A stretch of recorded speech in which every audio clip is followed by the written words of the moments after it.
Hello everyone, welcome back to our channel Academy of Internal Audit. So as you know, we are preparing a series called Success Story in which we are inviting qualified certified internal auditor, certified fraud examiner and certified anti-money laundering specialist. So in the continuation of same, today we have with us Miss Aradhana Upadhyay. So to introduce Aradhana, as far as her professional qualification is concerned, so she is BCom, CA and now CIA as well. As far as her experience is concerned, so she is carrying around 9 months of experience and right now working with Infosys at Pune locations. So let's go ahead with our today's video, that is Meet Aradhana Upadhyay.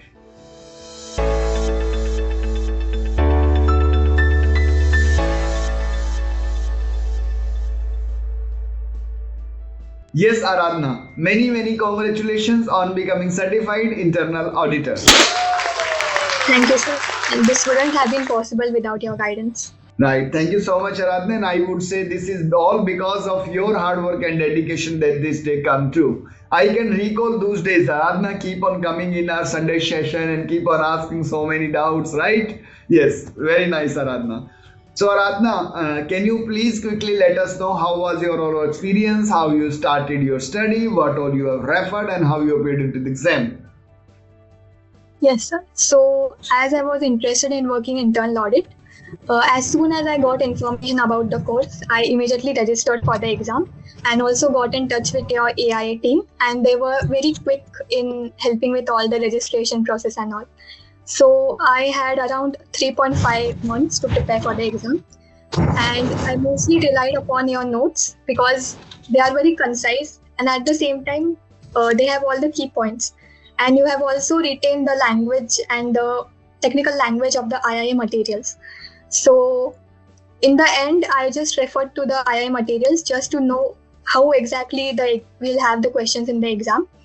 And also for the questions, I had prepared a kind of mistakes book where I just reflected on it after every revision and focused on my weak areas.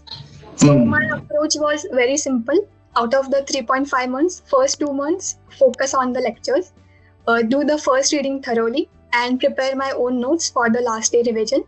And then remaining 1.5 months, I focused on revisions and the mock test. Okay, great. So Radha, you mentioned that you primarily went through all of the video session, then you are emphasizing on the notes, you are going through the questions as well. You have, at the end, you are referred to the IIA material also to get a glance at how the things are going to happen in the exam. So this was the overall strategy which you followed. Yes, and every Sunday also you were joining the Sunday live session where we keep on discussing about certain questions and all that stuff. Yes. So Aradhana, can you please quickly touch upon certain do's and don'ts which you would like to share with your fellow CIE aspirants? Sure. So talking about the do's, first is you have to be very calm and composed during the exams, and don't think that you will give the exam when you're ready for it, because you will never feel 100% ready. So from day one, you have to have a timeline on this. By this day, I will complete my lectures. By this day, I will complete my first revision, and by this day, I will give the mock test. And also, you should have few weeks before the exam, you should have a criteria how you will revise the syllabus on the day before the exam. Also, no matter how much you study, during the exam, you will feel that there are new questions, or many times the question will be very ambiguous or confusing. So you have to be mentally prepared for it. So like in my case, the first 50 to 60 questions, they were very tough as compared to the rest. So you don't have to let it shake your confidence or affect your performance on the remaining questions. Correct. And also try to cover the whole syllabus, like especially the IT area. Cover it very thoroughly, because that will give you the confidence that at least you can score good in the topics that are directly from your syllabus. And talking about the do's and don'ts about the exam, the most important thing is you have to be very calm and composed, because you can't afford to be stressed during the exam. Correct. Like at the end of the exam, you don't want to have any regrets that I had prepared very well, but I made silly mistakes, or I panicked, or I didn't manage the time carefully. So you have invested so much time, money and efforts in this process. So the only mindset you should have is give your best throughout those 3 hours in every minute and every question. Correct. Absolutely, yes. And you correctly mentioned that it's very important to remain calm and composed while you are going to the exam. And in the first initial stage, you may be surprised by looking to certain questions, but nothing to worry. No, all of the questions are not going to become in the same way. Just keep your confidence stuck with you, and then keep on attempting the question. If you're finding any question difficult, just mark it, flag it, and go ahead. Attempt it as well, right? Instead of leaving that question blank, you should attempt it, whatever the best option you find, and then flag it and go ahead in this way, right? So this is the overall techniques which everyone should follow, right? Any don'ts you would like to share? Like one don't, I can say that yes, as you mentioned, that don't be panic at all in the examination. Don't be panic at all. You may be surprised with these questions, right? Second is, and very important point you touched upon, Aradhana. Sometimes we feel that until unless we are 100% sure that we'll be able to give the exam, we do not appear for the exam. We don't even enroll for the exam. Don't do this, right? Whatever level of preparation you would be having certain surprises in the exam. The first and foremost thing which you can keep in your mind is having the control over the concepts.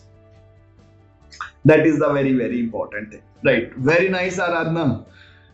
Don't make any assumptions about the question or the case study, because you have so many concepts going on in your mind. But when you're on a particular question, focus only on the facts given on that question and don't try to apply any additional concepts. Oh yes, correct. So read the question in the same manner whatever is mentioned there. Do not apply so many other assumptions and see this can be done, what if this would have mentioned? No, right?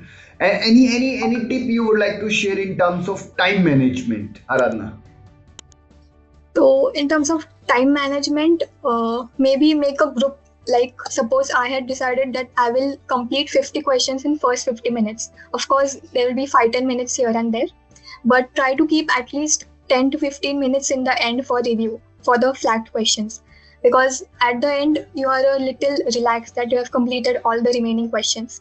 So maybe you can go back to the flagged questions, read them again, and see if you have missed any critical point or misinterpreted the question, and you can analyze it carefully again, and maybe you will get to the correct answer.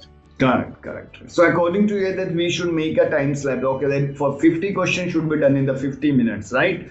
It is not the way that after the end of every question we are looking towards timer. No. This is again waste of your time, right? So make a group of 25-50 questions that after every 50 questions you are going to check whether you are on the right track. Do you need to speed up or you can lower your speed as well, right? Yes, very nice, Aradhana. So thank you so much for sparing your valuable time and sharing your valuable inputs and experience with all of your fellow CIE aspirants, whosoever is going to watch this video. And we at Academy of Internal Audit would like to congratulate you and your family again on becoming Certified Internal Auditor. Thank you so much, and thank you for this opportunity.